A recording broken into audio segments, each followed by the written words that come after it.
Marami ang nalungkot sa nangyari sa ama ni Jano Gibbs, ang magaling na aktor na si Ronaldo Valdez. Sa kanyang kwento ay binahagi ni Jano sa pamamagitan ng MediaCon na nangyari ay doon niya isiniwalat ang mga pangyayari bago pa pumanaw ang kanyang ama na si Ronaldo Valdez noong December 17. Ayon kay Jano, isang note ang iniwan ng kanyang tatay bago pa ito pumanaw at ipinost nga ito sa social media.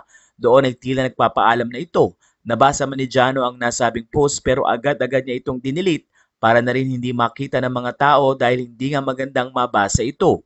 Kaya naman ayon kay Jano, respeto ang kanyang hiling sa mga tao at hindi ang pagpapakalat ng mga maling impormasyon, lalo na't may kinalaman sa pagpanaw ng kanyang ama.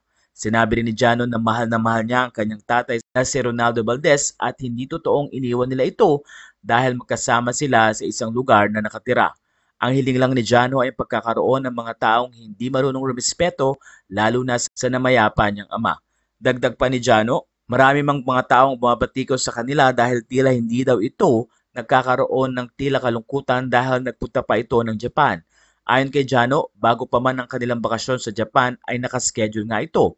Matatanda ang wala namang inaasahan na magkakaroon ng ganung pangyayari at papano nga ang kanilang ama dahil na rin sa ginawa ni Ronaldo Valdez. Kaya naman ayon kay Jano, mismo ang anak niya ang nagsabing huwag nang ituloy pero sinabi ni Jano Gibbs na hindi nila kailangan magluksa ng ganon sa halip ay i-celebrate ang buhay ng kanilang ama sa pamamagitan ng pag-move on.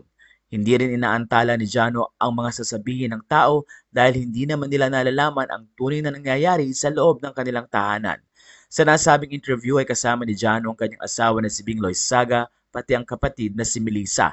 Doon ay makikita ang kanilang kalungkutan dahil na rin tila naging biktima sila ng mga taong walang pakundangan lalo na sa pagbabalita.